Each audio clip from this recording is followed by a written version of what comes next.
Fred MacGuffin reviews. Who's Harry Crumb from 1989? And this is comedy and mystery.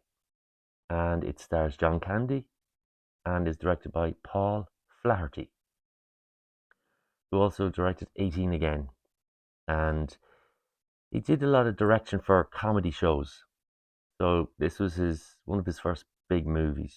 Harry Crumb is a bumbling and inept private investigator who is hired to solve the kidnapping of a young heiress, which he is not expected to solve because his employer is the mastermind behind the kidnapping. So that's what you get here. The mystery for the viewer is solved fairly quick, so there's never a big reveal at the end. All we're getting here is, will Harry be able to solve this crime? He's been sent by head office to the middle of nowhere, and yeah, they obviously have no faith in him.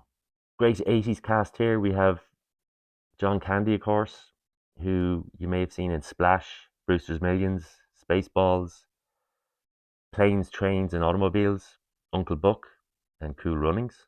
We have Jeffrey Jones, who plays Elliot Drazen. You have Annie Potts, who plays Helen Downing. You may have seen her in Ghostbusters and Ghostbusters 2. She's done the voice of Bo Peep in Toy Story, and she's also been in Young Sheldon. We have Tim Thomerson, who plays Vince Barnes, and you may have seen him in Near Dark, the Trancers movies, and Uncommon Valor. And we have a true legend here, Barry Corbin, who plays PJ Downing, and he's married to Helen Downing, and his daughter gets kidnapped, and Harry has to solve that mystery. You may have seen Barry Corbin in War Games, Stir Crazy, My Science Project, Critters 2, and No Country for Old Men, to name but a few. He's got 225 credits on IMDb. Also in this is Shawnee Smith, who plays Nikki Downing, and she's the sister of the kidnapped girl. And you may have seen her in Saw and The Blob. Yeah, this is a real rainy Sunday afternoon movie. If there's nothing else on, it comes on TV, you could watch it and it could entertain you. But don't put it on Saturday night if you're looking for something special. Comedy is subjective, and I didn't laugh that much, but you might enjoy this.